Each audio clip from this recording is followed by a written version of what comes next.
नमस्कार, मैं हूं निकिता और आप देख रहे हैं सत्यहिंदी.com। चलिए एक नजर डालते हैं अब तक की सुर्खियों पर। आयकर विभाग ने कल मंगलवार 14 फरवरी को कथित टैक्स चोरी के मामले में बीबीसी के दिल्ली और मुंबई स्थित कार्यालयों का सर्वे किया। सर्वे सुबह करीब 11 बजे से लेकर देर रात तक जारी रहा। वहीं अब इस सर्वे को लेकर राजनीतिक दलों के बीच तीखी बहस शुरू हो गई है। आपको बता दें, बीबीसी दफ्तर पर इनकम टैक्स डिपार्टमेंट का ये सर्वे बीबीसी द्वारा 2002 गुजरात दंगों पर बनाई गई documentary India the Modi question release करने के बाद किया गया है। और जहां एक तरफ विपक्ष ने इसकी निंदा की है, तो वहीं दूसरी ओर भाजपा ने बीबीसी पर भारत के खिलाफ जहरीली रिपोर्टिंग करने का आरोप लगाया है। सूचना एवं प्रसारण मंत्री अनुराग ठाकुर ने इस कार्रवाई को लेकर कहा है कि कोई भी देश के कानून से ऊपर नहीं हो सकता और आयकर विभाग उस सर्वेक्षण के बारे में ब्यौरा साझा करेगा जो उसने दिल्ली और मुंबई में बीबीसी के कार्यालयों में किया है। उन्होंने कहा कि आयकर विभाग समय समय पर ऐसी जगहों पर सर्वेक्षण करता है जहां कुछ अनियमितताएं होती हैं। अनुराग ठाकुर ने आगे कहा कि जब सर्वेक्षण समाप्त हो जाता है तो सूचना साझा करने के लिए एक प्रेस नोट जारी किया जाता है या फिर प्रेस वार्ता आयोजित की जाती है। मुझे विश्वास है कि जब आयकर विभाग अपना सर्वेक्षण पूरा करेगा तो यह आपके साथ विवरण साझा करेगा। बीबीसी के दिल्ली और मुंबई स्थित कार्यालयों पर जारी इनकम टैक्स के सर्वे को लेकर विपक्षी दलों ने केंद्र पर कड़ा हमला बोला है। विपक्षी दलों ने केंद्र सरकार पर सवाल उठाया है कि जांच अडानी की बजाय बीबीसी की कराई जा रही है। कांग्रेस नेता केसी वेणुगोपाल ने बीबीसी पर कार्रवाई की तुलना अघोषित आपातकाल से करते हुए कहा कि यह आयकर विभाग की कार्रवाई निराशा का धुआं है और ये दर्शाता है कि मोदी सरकार आलोचना से डरती है। उन्होंने कहा कि हम डराने धमकाने के इन हथकंडों की कड़े शब्दों में निंदा करते हैं। यह अलोकतांत्रिक और तानाशाही रवैया अब और नहीं चल सकता। वहीं कांग्रेस महासचिव जयराम रमेश ने कहा कि यहाँ हम अडानी के मामले में जेपीसी की मांग कर रहे हैं और वहाँ सरकार बीबीसी के पीछे पड़ी हुई है। विनाशकाले विपरीत बुद्धि। इसके अलावा टीएमसी सांसद महुआ मोइत्रा ने आईटी की इस कार्रवाई को चौंकाने वाला बताते हुए ट्वीट कर लिखा कि बीबीसी के दिल्ली दफ्तर में आयकर की छापेमारी बहुत खूब चौंकाने वाला। जम्मू कश्मीर में विधानसभा सीटों पर परिसीमन को चुनौती देने वाली याचिकाओं को सोमवार को सुप्रीम कोर्ट द्वारा खारिज कर दिया गया है, जिसे लेकर पहले पीडीपी प्रमुख महबूबा मुफ्ती का बयान सामने आया तो वहीं अब नेशनल कॉन्फ्रेंस के अध्यक्ष और राज्य के पूर्व मुख्यमंत्री फारूक अब्दुल्ला ने भाजपा सरकार के इरादों पर सवाल उठाया है। उन्होंने कहा कि मैं बीजेपी सरकार की मंशा जानता हूं। वे चुनाव के बाद भी जम्मू कश्मीर को राज्य का दर्जा नहीं देने जा रहे हैं, अन्यथा वे परिसीमन नहीं करते।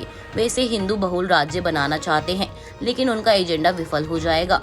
वहीं इससे पहले पीडीपी प्रमुख महबूबा मुफ्ती ने मंगलवार को अपने बयान में कहा था कि जम्मू कश्मीर में परिसीमन प्रक्रिया को चुनौती देने वाली याचिका को खारिज करने के कोई मायने नहीं है। हमें इससे कोई फर्क नहीं पड़ता जब अनुच्छेद 370 को निरस्त करने और जम्मू कश्मीर पुनर्गठन अधिनियम को चुनौती देने वाली याचिकाएं सर्वोच्च अदालत में लंबित हैं, और यदि यह सब लंबित हैं तो वे कैसे इस याचिका पर फैसला सुना सकते हैं। हिंडनबर्ग द्वारा अडानी ग्रुप को लेकर जारी की गई रिपोर्ट पर सुप्रीम कोर्ट में एक और जनहित याचिका दायर की गई है। बता दें कि इस मामले में सुप्रीम कोर्ट में दायर की गई ये तीसरी जनहित याचिका है।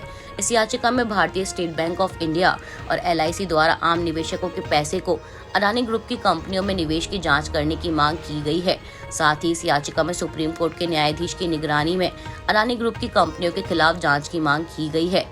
आपको बता दें कि यह याचिका कांग्रेस नेता जया ठाकुर द्वारा दायर की गई है। इस याचिका में कहा गया है कि एलआईसी और एसबीआई ने अडानी एंटरप्राइजेस के एफपीओ में 3200 रुपए प्रति शेयर के भाव पर निवेश किया था, जबकि सेकेंडरी मार्केट में शेयर का भाव 1800 रुपए तक गिर गया था।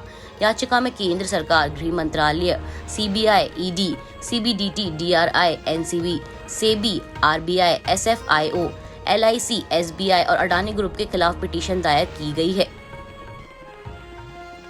दिल्ली के महरौली और लादा सराय में चल रहे डिमोलिशन अभियान पर उपराज्यपाल वीके सक्सेना ने रोक लगाने का निर्देश जारी किया है।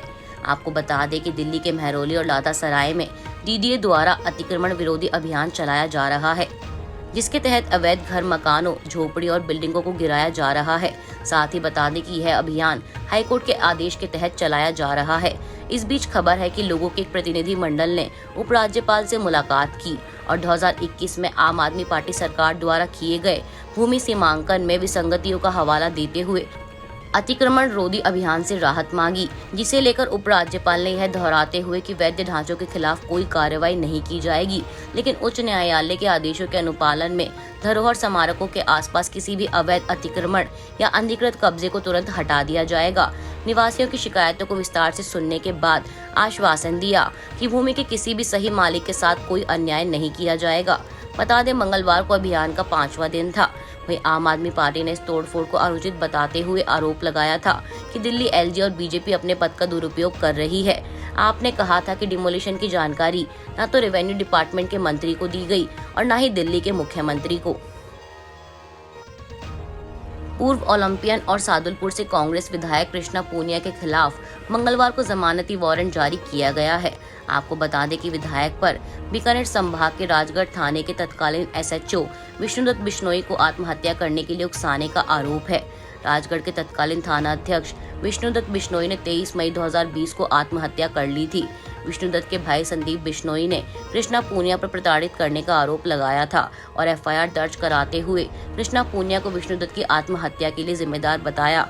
वहीं अब सीबीआई कोर्ट ने पूनिया के खिलाफ जमानती वारंट जारी करते हुए पूनिया को 4 मार्च को पेश होने का आदेश जारी किया है। आज के लिए बस इतना ही। बाकी की खबरों के लिए बने रहिए सत्यहिंदी.com के साथ।